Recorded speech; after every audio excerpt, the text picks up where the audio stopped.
In the dark shadows, in the white cold, fearlessly we search for knowledge new and old. We drink the strong spirits and read the ancient tomes. The order of the Abracast. We are the brave and the bold.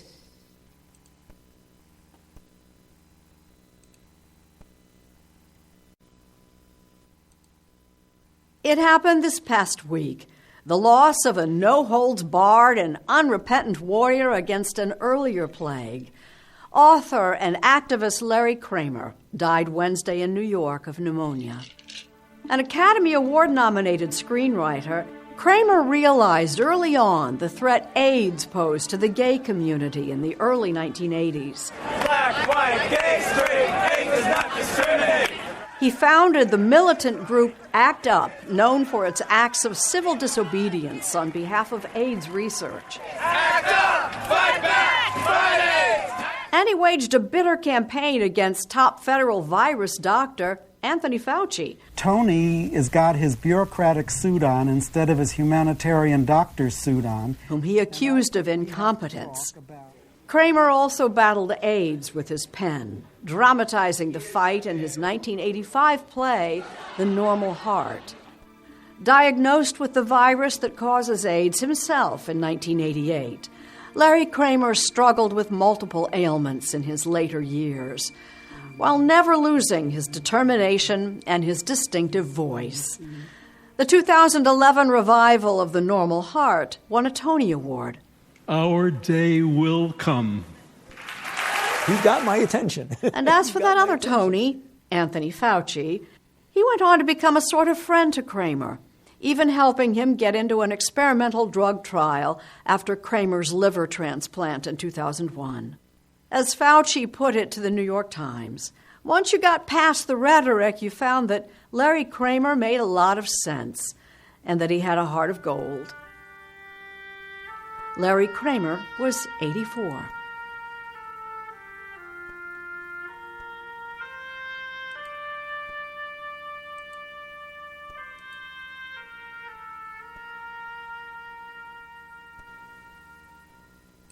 The Abracast. Occult, history, conspiracy, and violence.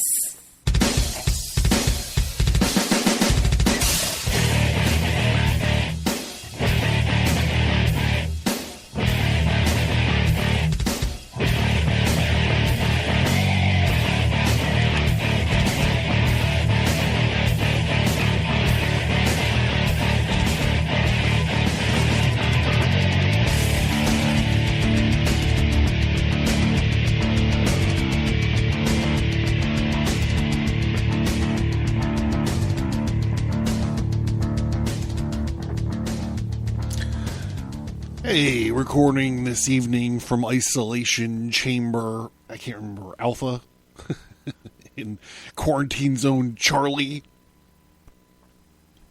in the People's Republic of Pennsylvania, and what used to be the steel buckle of the Rust Belt. I am the COVID kid, John Towers, and this is the Abracast. Thank you guys for tuning in to this weekly podcast. You're like, weekly, but you do at least like two or three shows a week. I'm like, yes, I know, but I only promise to do it weekly. So everything else you get is gravy, because the Sunday show, they can't all, the Abracast, everybody, is not just about wizards and blowjobs. I'm sorry. There's other stuff that we have to talk about too, in the case, just like the case of this evening. But speaking about wizards and blowjobs, there's a new t-shirt available at Evercast.com. You go to the store link, t-shirts and other stuff. You get a t-shirt. You can see the t-shirt that says the Abracast. It's not all about wizards and blowjobs. And it has a pretty funny, I think it's funny. I think it's funny and it's telling. And it's, I believe it's a perfect image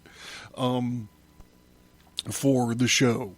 And yeah, so it's out there. I've been toying around with a few ideas, and a couple of the Patreon and Subscribe Star supporters reached out to me and said, you need to do a Wizards and Blowjobs t-shirt. So there you go. Wizards and Blowjob t-shirts done.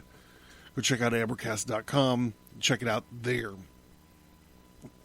Speaking of Patreon and Subscribe Star supporters, please raise your glass and join me in thanking Patreon and Subscribe Star supporters. Here's to you. Without you, none of this could be possible.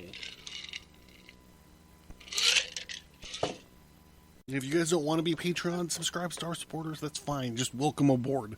But if you want to do something to help me with the show, I'm always looking for help. And, you know, they say that 5-star rates and reviews help get a new audience. And, you know, this audience is never big enough. And we're talking about stuff.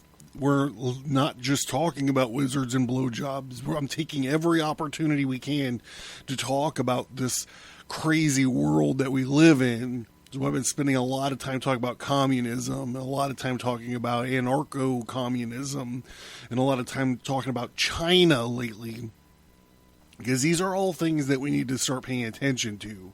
So I'm not saying that I should be your source of news. That's not what we do here. But we are talking about subjects that are important to fucking current events. So it's not all wizards and blowjobs. Do you see how the theme ties itself together?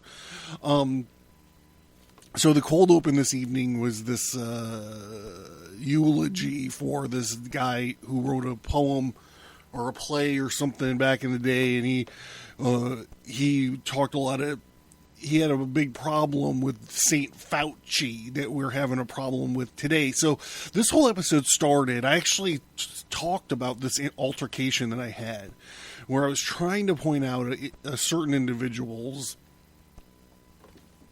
cognitive dissident. So after George Floyd, this person was like, you know, the mass debate was getting politicized. Well, it was getting politicized before George Floyd, but this mass debate was getting politicized. And I was like, the masks are silly. Like, viruses, it's a virus. Like, if you had a virus, like a little tiny virus particle, a vira, and if you threw it into a mask, it would look like a gnat flying through a chain link fence. Like, that's the proportions, the microscopic proportions we're talking about. And I think I talked about this in the safety theater episode. And the person I was talking to was like, look, just wear the fucking mask. You're going to be okay. All right. So here's the deal. I wasn't okay. I wore the mask when everybody said. I stayed 6 feet away from everybody, and I still got the fucking, I got the vid. So luckily, watch. Okay. Stereotypically, I have a mild case. And you're saying, like, well, what is a mild case of the vid? Well, a mild case of the vid is what over 80% of the people that get the vid get. They get the mild version. So I'm not saying that people aren't out there suffering. I'm saying there's not people out there dying and passing away from the coronavirus. But listen, I'm a heavy drinker. I'm a little overweight, okay? I have sleep apnea. My blood pressure is through the roof. None of this is alarming to anyone that's paid attention to the show for a moderate period of time. I talk about these things often. Insomnia, sleep apnea, high blood pressure. I have 3 cats, so I got a cat dad body. And obviously, I drink a little bit too much. So all these things, or at least some of these things, put me on some kind of risky exposure spectrum. Well, I'm telling you, I felt like shit for like a day and a half, and I'm fine. And I'm just waiting to get my negative result back from my latest test. So with that being said, this gives me some standing to weigh in a serious way on this topic. So I'm talking to this person, this legendary in my mind conversation that I was having with this guy, and I was like, but how do you kind of put it into, how do you hold both of these truths in your mind at the same time and not be swayed one way or the other? What truths are you talking about? He said, well, the truth that people can't go to church, people can't, at the time people were like rallying or protesting to get out of lockdown. Now when it was happening, and nowadays people were like, all these white people just wanted haircuts, and it was silly. That's not what was going on. People were trying to get out of lockdown so their fucking lives and their livelihoods could get started again. So this was the red argument, right? This was the Republican argument. Like, hey, let's get out of all this lockdown bullshit and let's get going again. Well, after George Floyd happened, then the protests started happening. But these weren't just people waving flags and asking for, these were people who were screaming and spitting at people and yelling and going fucking bananas. And this is the blue argument, right? This would be the liberal Democrat side. And I said, you have this guy, this Dr. Saint Fauci out there talking about, well, you can't go to church and you can't go to a anti-lockdown protest, but going to Black Lives Matter protest is great. That's the best thing you could do. Nothing's ever going to happen to you there. And so I presented these two arguments, and I was like, how can you hold both of these things in your mind at the same time? And this guy was like, you know what you should do is you should just move away to Idaho or something. Like, that was the answer. There was no critical thought. It's a total cognitive dissonance moment. And so this idea came to light. So this conversation that I had with this person who shall remain nameless took place months, I want to say many months ago, but it's just because of the time dilation principle that we're going through right now. But this came up, right? Very recently, and you might not have heard about it because no one's heard of it. The media is not playing it. We're going to talk about it very quickly. I'm going to tell you why, and then we're going to get to this thing that I actually have planned for the evening. So this is from the 31st, July 31st. And while you're listening to this, remember what that playwright had just said in his sound clip. He says, Tony, he's talking about Saint Fauci. He says, Tony is wearing his policy suit and not his lab coat or something like that, whatever he said. But that's the way that we're going to take it, is Tony's wearing his political suit and not his lab coat. And this was back in the fucking 80s, man. So listen to this. This is Jim Jordan, who's representative from Ohio, I think. Anyhow, they get Fauci on the stand, and this guy does this. He talks about this. He talks about these two truths to Dr. Fauci, and listen to what he says. Listen to how he answers this. Protests increase the spread of the virus. Do protests increase the spread of the virus? I think I can make a general statement. Well, 500,000 protesters on June 6th alone. Yeah. I'm just asking, that number of people, does it increase the spread of the virus? Crowding together, particularly when you're not wearing a mask, contributes to the spread of the virus. Should we limit the protesting? I'm not sure what you mean. How do we say limit the protesting? Should government limit the protesting? I don't think that's relevant to... Well, you just said if it increases the spread of the virus. I'm just asking, should we limit it? Well, I'm not in a position to determine what the government can do in a forceful way. Well, you... What? Squeak! This is when the person says something wildly inappropriate at the bar, and the record player happens to skip, and everyone in the bar hears them say it. that's what that moment was. This guy's weighed in on sports. This guy's weighed in on opening schools. This guy's weighed in on restaurants, churches, fairs, wrestling matches. This guy is weighed in on every kind of gathering, telling us, no, don't do that. That's bad. Wear masks, social distance, stay the fuck at home. But when presented with the, what did I call it? The blue argument, the blue truth, the world stops turning. This is the thing that he can't say. And listen to him not say it. You make all kinds of recommendations. You make comments on dating, on baseball, on everything you can imagine. I'm just asking you just said that protests increase the spread. I'm just asking you, should we try to limit the protests? No, I think I would leave that to people who have more of a position to do that. I can tell you. Government stopping people from going to church, Dr. Fauci? Yeah.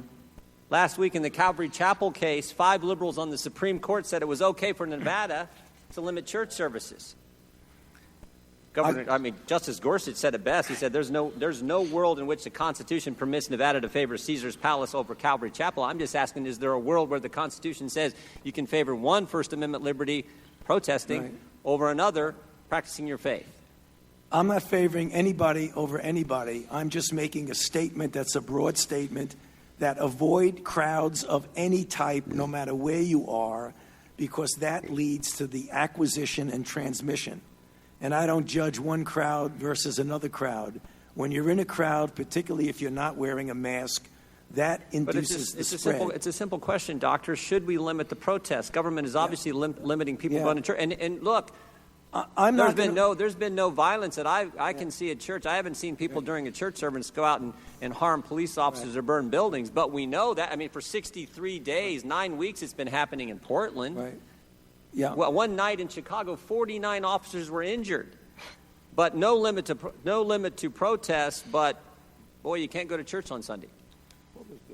I don't know how many times I can answer that. I'm not going to opine on limiting anything. I'm just going to tell you. You've opined on a lot of things, Dr. Fauci. Yeah, but I've never. This is something that directly impacts the spread of the virus, and I'm asking your position on the protest. Yeah, I'm not going to opine on limiting anything. I'm telling you what it is, the danger. And you can make your own conclusion about that. You should stay away from crowds, no matter where the crowds are. Government has stopped people from going to work. In fact, just in New Jersey 4 days ago, Ian Smith, Frank Trombetta were arrested for trying to operate their business, their gym. They were arrested. But my bet is if these two individuals who own this gym were outside just in front of their gym, and all the people who were working out in their gym were outside protesting, they'd been just fine. But because they were in the gym working out, actually running their business, they got arrested. You think that's okay? I'm not going to opine on who gets arrested and who does not. You get where I'm going. I'm telling you, as a public health official, I say crowds. Do you see the inconsistency, though, Dr. Fauci? There's no inconsistency, Congressman. So you're allowed to protest millions of people on one day in crowds yelling, screaming, but you try to run your business, you get arrested? And if you stood right outside of that same business and protested, you wouldn't get arrested? You don't see an inconsistency there?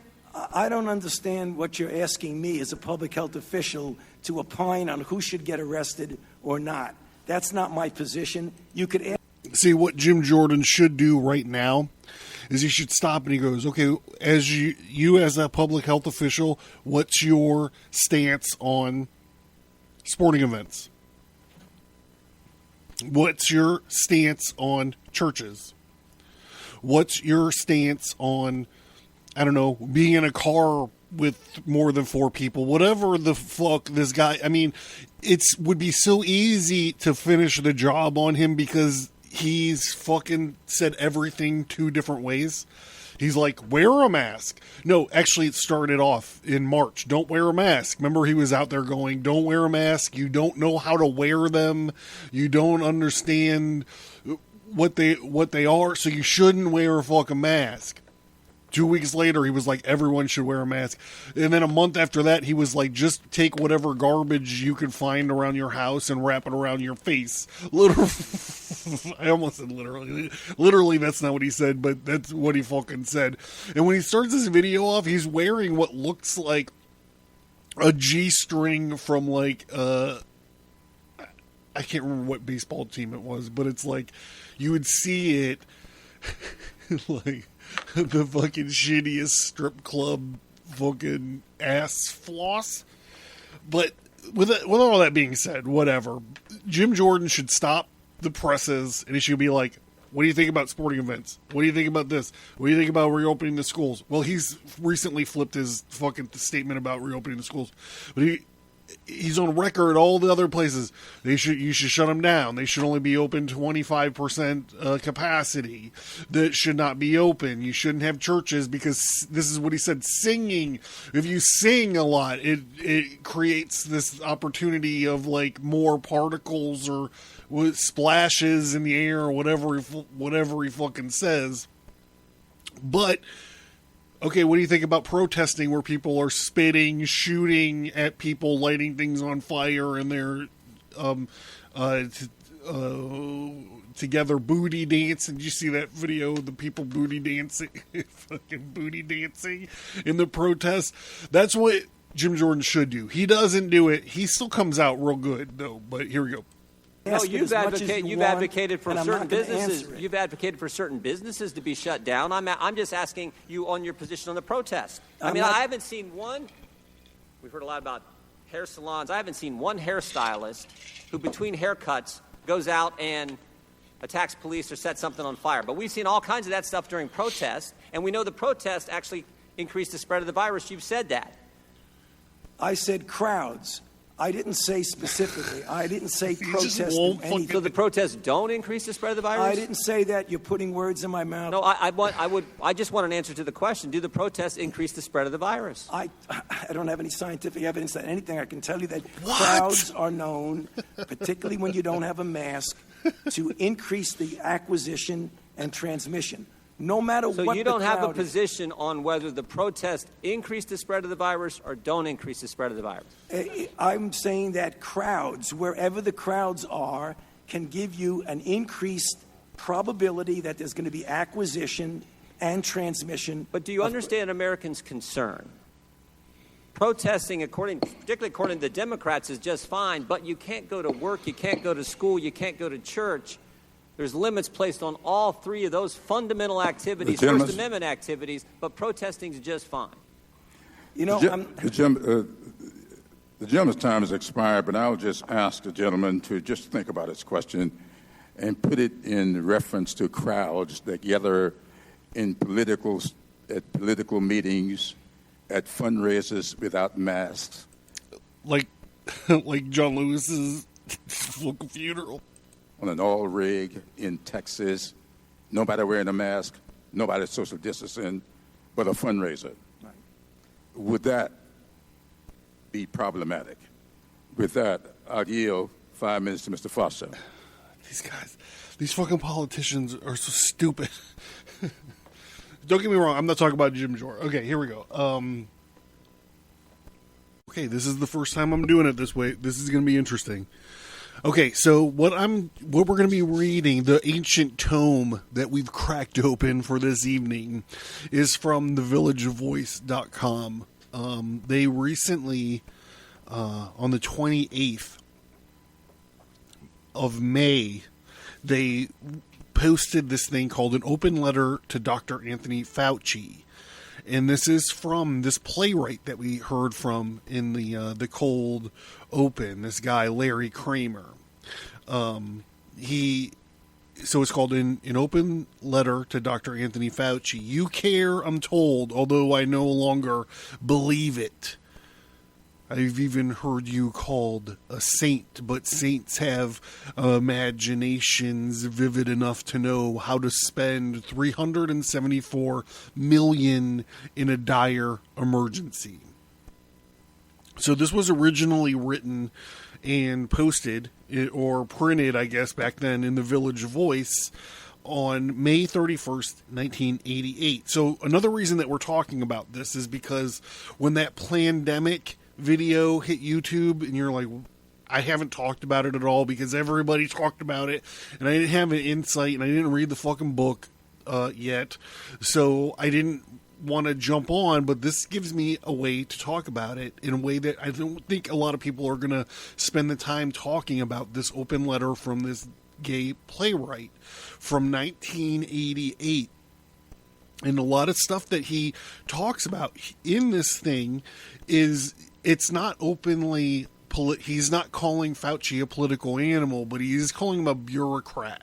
And it's important that he's also questioning his intelligence. You're like, whoa, Towers. Well, hold on. This guy's like the smartest virologist that we have, or something. I don't know. I believe that the door is open to this discussion. And so let's go through this. Let's talk about this this open letter to Dr. Anthony Fauci, May 31st, 1988. This is from a very angry gay man, and he is railing against how Dr. Fauci managed the HIV AIDS pandemic. Now, I'm old enough to remember this. I'm old enough to remember that we never locked any gay people down. We never locked the whole world down. We never seized the economy to halt AIDS or HIV. Now, going forward from this point on, I need to point out that I'm not an expert in AIDS or HIV, and if I mix up how those things are supposed to be said, not during the open letter, but during my editorializing of it, it is not meant to be mean or shitty, okay? Just take a deep breath. And just let me do my thing. An open letter to Dr. Anthony Fauci, May 31st, 1988. Do you know how old this is? Do you know how old 1988 is? Fucking the Michael Keaton Batman hadn't even come out yet. Boom. That's how fucking old it is. Hold on, I gotta reorganize my thoughts here. I mean, because that's something to be said. I remember where I was in 1988. I remember where I was when Batman came out. I was in summer school. That's where I was. I was in summer school when the Michael Keaton Batman came out. I was in summer school, and I was obsessed with a Madonna video. I don't think it was a Vogue, but there was something very orally fascinated with this video. And I couldn't get it out of my goddamn mind. I was in summer school for English. I failed out of my English class. It's interesting because the teacher of that English class also reminded me of the Penguin, which would be played by Danny DeVito in the Batman sequel, Batman Returns, in 1992. All right, on with this Dr. Fauci stuff.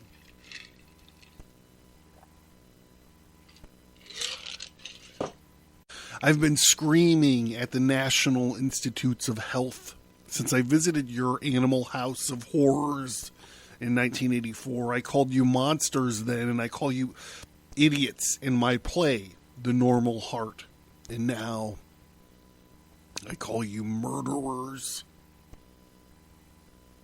You are responsible for supervising all government-funded AIDS treatment research programs. In the name of right, you make decisions that cost the lives of others. I call that murder. At hearings on April 29th before Representative Ted Weiss at his House Subcommittee on Human Resources, after almost 8 years of the worst epidemic in modern history, perhaps to be the worst in all history, you were pummeled into admitting publicly that some of us have been claiming, it says claiming, since you took over 3 years ago. You admitted that you are an incompetent idiot. Over the past 4 years, $374 million have been allocated for AIDS research treatment you were in charge of spending much of that money. It doesn't take a genius to set up a nationwide network of testing sites, commence a small number of moderately sized treatment efficacy tests on population desperate to participate in them. Import any and all interesting drugs, now numbering approximately 110 from around the world, for inclusion in these tests at these sites, and swiftly get into circulation anything that remotely passes muster.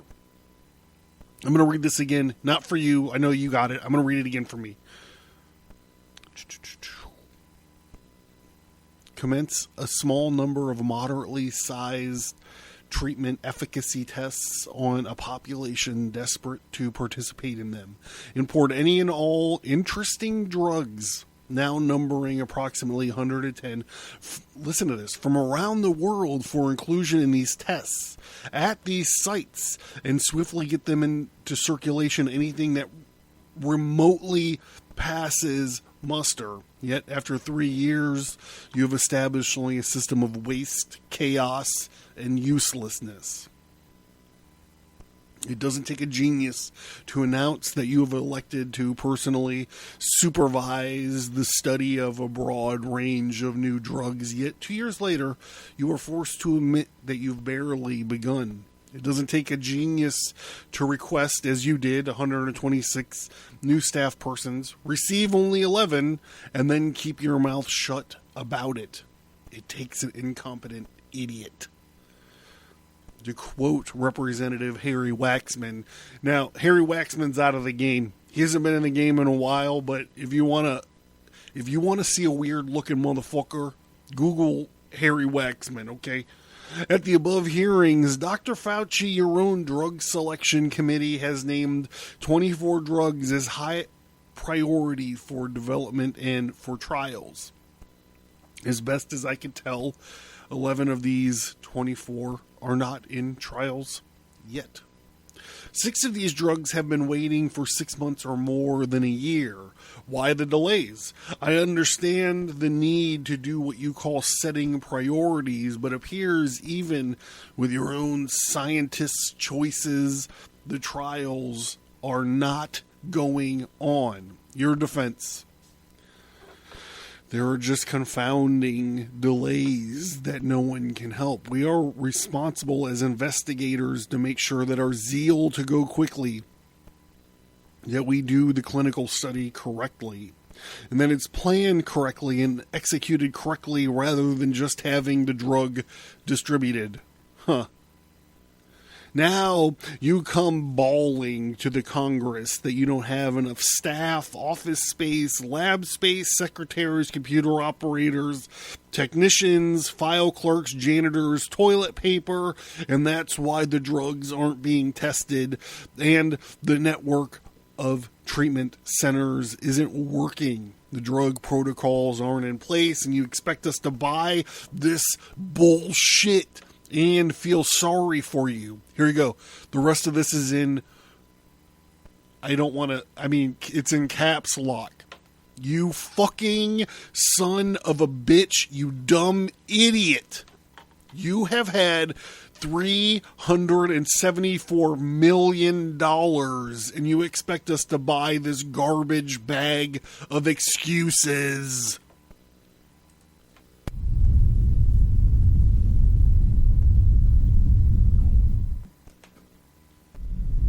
Learn more at abracast.com. Get bonus content by signing up for the mailing list. Get all that, plus many exclusive episodes by supporting the show at patreon.com or subscribestar.com.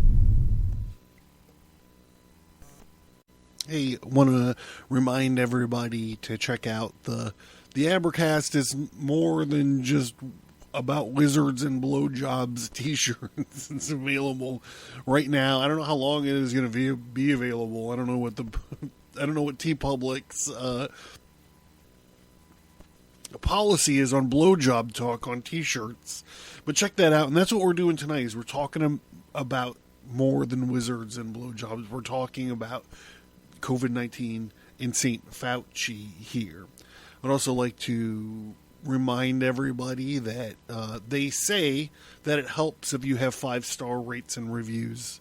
And, the show can always be bigger, and we're talking about things that are more important, frankly, than wizards and blowjobs here on all of our bonus shows. We've been talking about China, and we've been talking about communism and Black Lives Matter and all of these kind of things. So it does mean something. We've been talking about history and psychology and, all of these sorts of things. More weirdos out there might be able to use the information, or weird book club here thing that we got going on. And one more thing I forgot to even mention at the beginning of the show, we're doing the Wizard card perk. So everybody on Patreon or Subscribestar on the $5 or $10 tier, that's the degree of the red mark, or the degree of the vessel of the art. You guys are actually going to get a physical, for real physical. It's compatible with my tarot card deck, which is available on Advertise.com, of the Wizard card. And there's this whole thing. It ties into Crowley and the Toth deck and all this other kind of stuff. And I've talked kind of about it ad nauseum a few shows ago. So you might want to go back there and listen to the ends of a couple shows ago. Maybe I'll do it again tonight. I don't know, whatever. We got to get back to this thing, though, right now. We got to do it. We got to get back.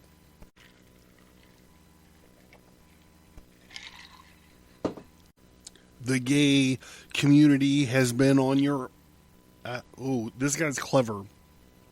The gay community has been on your ass for 3 years. For 36 agonizing months, you refused to go public with what was happening. Correction, not happening. And because you wouldn't speak up until you were asked pointedly by a congressional committee. This seems to be a thing with this guy. We lie down and we die, and our bodies pile up higher and higher in hospitals and homes and hospices, in the streets and in the doorways. Meanwhile, drugs have been begging that you will remain untested. The list of promising untested drugs is now so endless that the pipeline so clogged with the NIH and the FDA bureaucratic lies that there is no Roto-Rooter service that all God's Christendom that will ever muck it out. You whine to Congress. You are short of staff and that you need staff to set up hospital treatment centers around the country. The hospitals are already there. They hire their own staff. They only need money. And you have money. You have $374 million fucking dollars, for Christ's sakes. The gay community has, for 5 years, told NIH which drugs to test, because we know and we hear first what's working on some of us somewhere. You couldn't care less about what we say. I mean, there's a whole thing hidden between these lines, right? God, okay. So you won't answer our phone calls, our letters, or listen to our stricken community. What tragic pomposity. The gay community has consistently warned that unless you move quickly, your studies will be worthless, because we're already taking drugs into our bodies that we desperately locate all over the world. Who can wait for you? I've never seen this string of punctuation, so I'm going to do it. We're putting drugs into our body that we desperately locate all over the world. Who can wait for you? Question mark, exclamation point, exclamation point. I'm assuming that's a playwright thing, but I love it.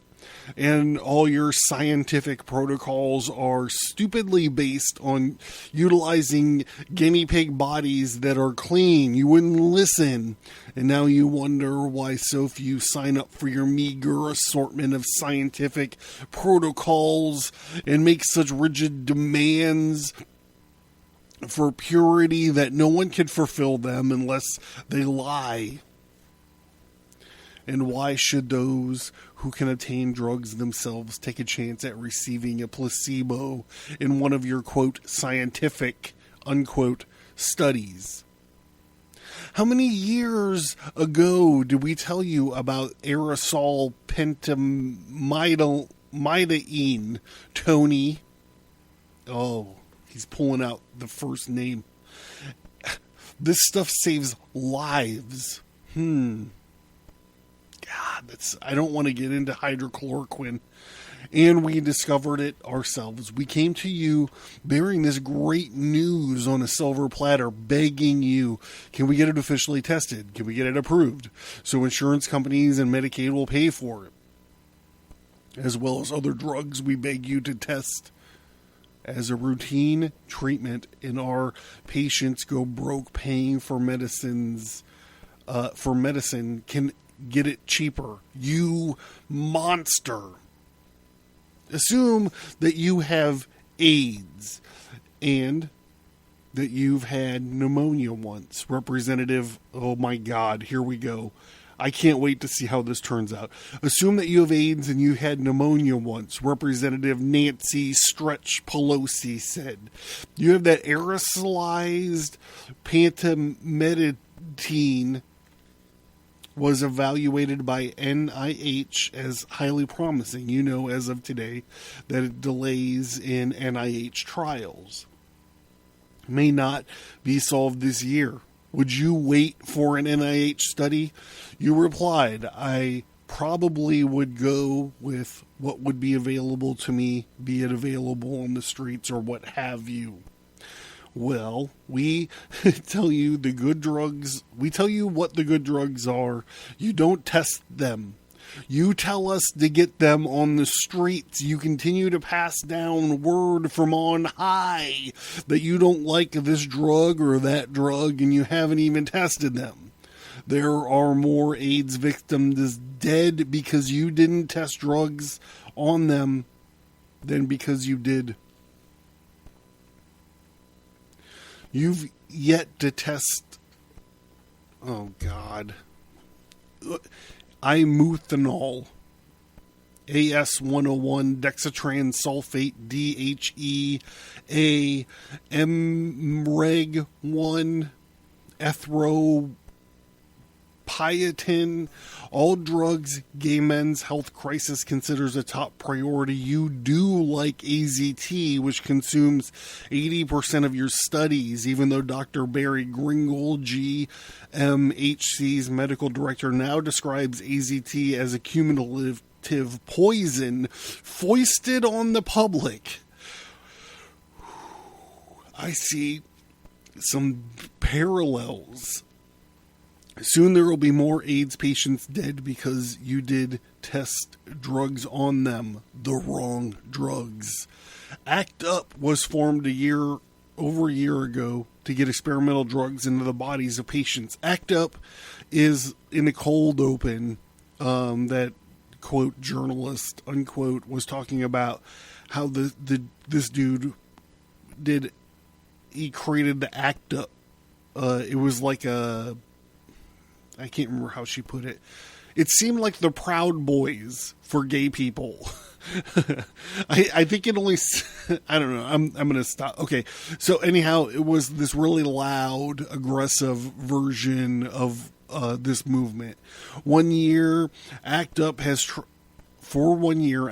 tried every kind of protest known to man, short of putting bombs in your toilets or flames up your institute. Flames up your institute? Bombs in your toilet? This guy seems to be making gay jokes through this whole thing. I'm trying not to pay attention to him. to get some movement in this area. 1 year later, ACT UP is still screaming for the same drugs they begged and implored you and your world to release. 1 year of screaming, protesting, crying, cajoling, lobbying, threatening, appreciating, marching, testifying, hoping, wishing, praying has brought nothing. You don't listen. No one listens. No one has ears or hearts. Whose ass are you covering for, Tony, besides your own? Is it the head of your animal house, the invisible Dr. James Weingarten, director of the National Institute of Health? And may a Democratic president get him out of office fast? Is it Dr. Vincent DeVita, head of the National Cancer Institute, another invisible murderer who lets you be his fall guy? Or Dr. Otis Bowen, secretary of the Department of Health and Human Services, no doubt the biggest murderer on your list? Schultz and Weinsberger would never take such a constricting shit from the Office of Management and Budget. All the doctors have continuously told us the world and all is being done that can be done. And now you admit it isn't so. Why did you keep quiet for so long? I don't know.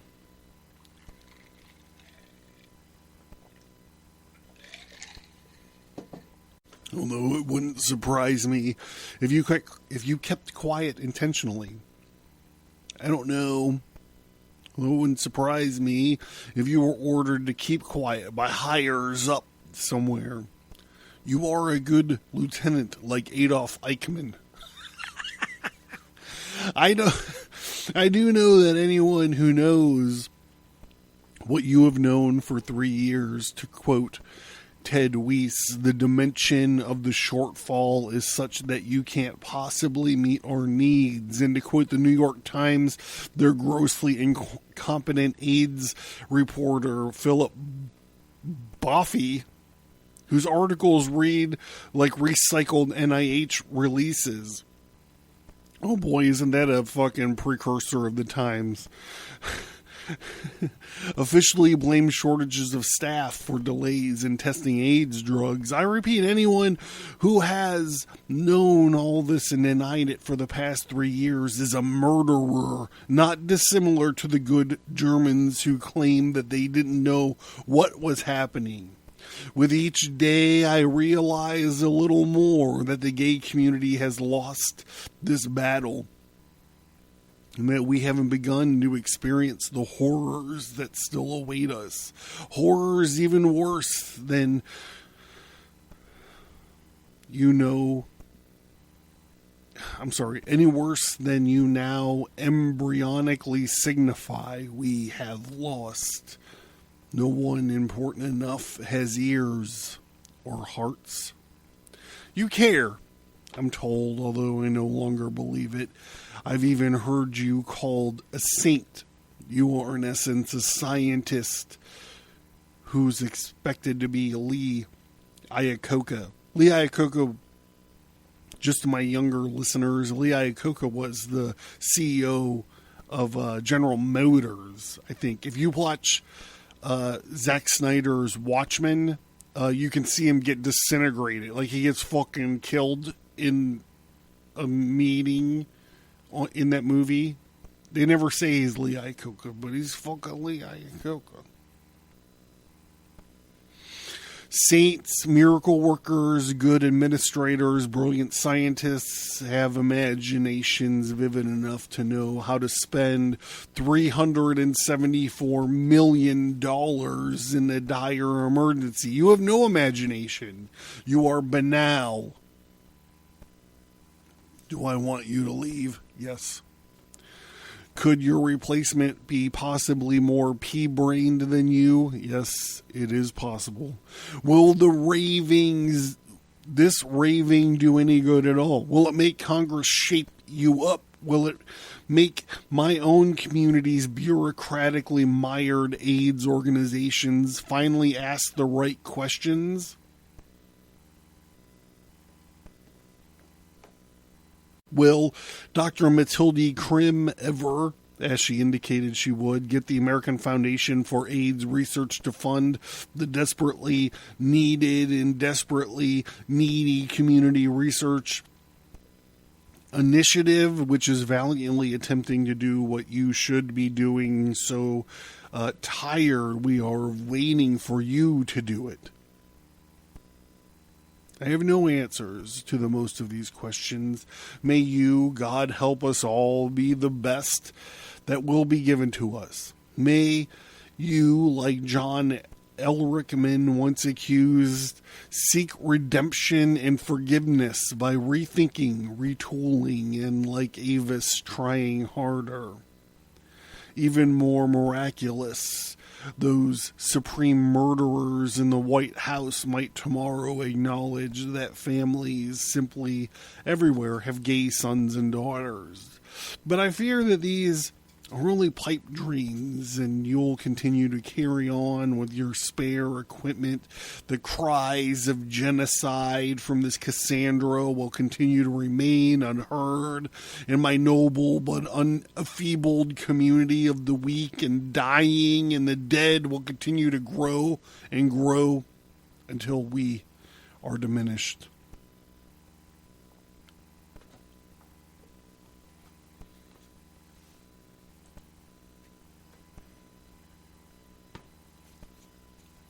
Hey, I'm John Towers, and this is the Advertise. I hope everyone walks away with something to think about this evening.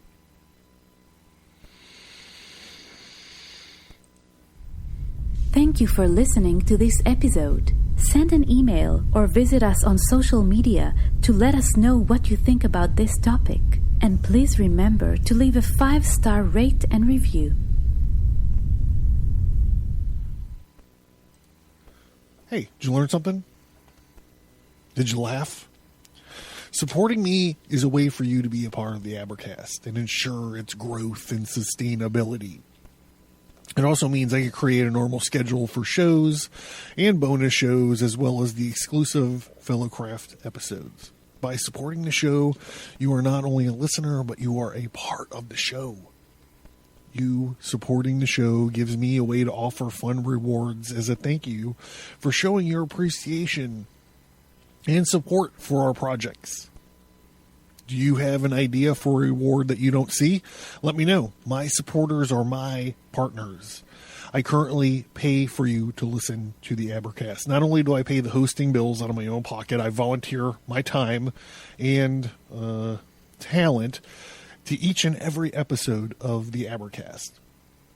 The price of books, the time and resources of reading and researching, the massive amounts of gin and tonic needed, the equipment it takes to record the shows, the time and resources it takes to create the bonus material, and the cost to maintain the internet presence.